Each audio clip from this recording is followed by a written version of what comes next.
What's going on, internet world? My name is Ged, and welcome to another edition of Fabulous Flicks. Today is day 17, and because it's a Monday, I thought that I would take the advice of a good friend of mine who messaged in and review something a little bit different. So rather than the normal influential movies, which have deep messages and meanings and things we can relate to, sometimes you just got to pick something different. So we're going to do one of my favorite terrible movies. Now, just to define what I mean by terrible movie, isn't a movie I don't like. It's a movie that I love, but really isn't rich with plot or storyline, or maybe doesn't even have the best acting. But there's something about these awful movies that you just can't get enough of. And this movie is the prime example. So today's review is on The Need for Speed. The Need for Speed was released in 2014 and of course comes from a rich library of video games. The Need for Speed video game started in 1994, and there's got to be north of 20 different titles of these things. If any of you have ever played along, the premise is always the same. The character has been wrongfully accused of something, and the only way magically to seek vengeance is to get in a ridiculous car and drive really, really, really fast. So keep in mind, we're not talking about a deep movie here, but it is 2 hours of pure enjoyment. So in this movie, the lead character, Toby, has been wrongfully accused of manslaughter, and him and his team, his bandits, who were consisted of Julia, the right seat driver who provides the car at the beginning, Benny, who is the pilot, who's actually played by Kid Cudi, Flynn, who is played by Rami Malek, who some of you guys might know from Bohemian Rhapsody, and of course the Beast, the guy in the truck. They set across the U.S. to drive clear across all the way to California to hopefully get an invite to a very exclusive race called the De Leon, which is hosted by a guy named the Monarch. For the record, the Monarch is arguably one of the coolest characters I've ever seen in any movie, and he's played by once Batman, Michael Keaton. And the idea is that he gets into this race, and somehow magically at the end of it, it's going to prove his innocence. Again, we're not talking deep stories, just awesome movie.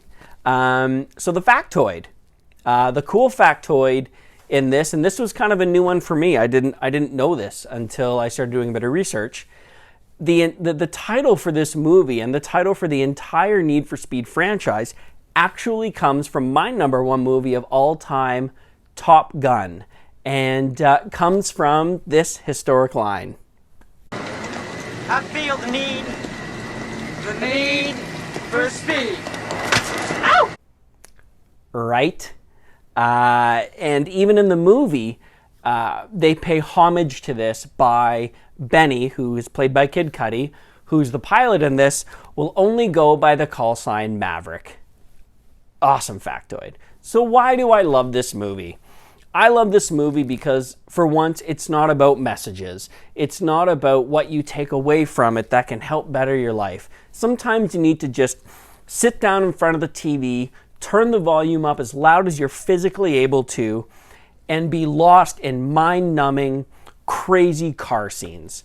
Car scenes that defy the laws of physics, defy the laws of logic even, and just understand that sometimes you're down there for just a good time. This movie is absolutely phenomenal for that. It's enough to put a smile on any car person's face. If you're into this sort of stuff at all, as for those of you that know me know that I am, it is awesome. My moment in this movie is absolutely pure hypercar. I'll play it for you guys in a sec. It's 15 seconds of holy crap. But there's just something about a starting lineup that consists of a Saleen S7, a Bugatti Veyron, a Lamborghini Sesto Elemento, which I think there are about a handful of them ever made, a Spano GTA, a McLaren P1, and of course, the Koenigsegg Agera R. this movie did really open my eyes to Koenigsegg. I've become mildly obsessed with them in the last few years, and the stuff that they do is beyond incredible. They build hypercars like the Jesko right now, which apparently they're claiming will never be beat on the Nürburgring. They can just keep tuning it to beat anybody else that shows up.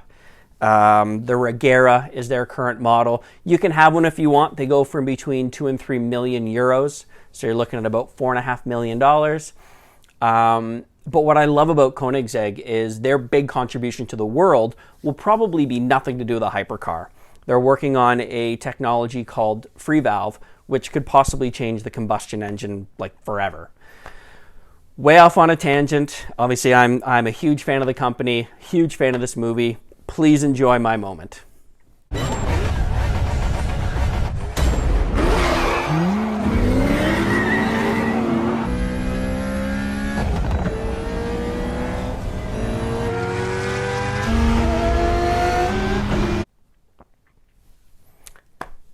The screaming of a 12-cylinder Lamborghini will probably be something that will put a smile on this guy's face until I'm about 100 years old.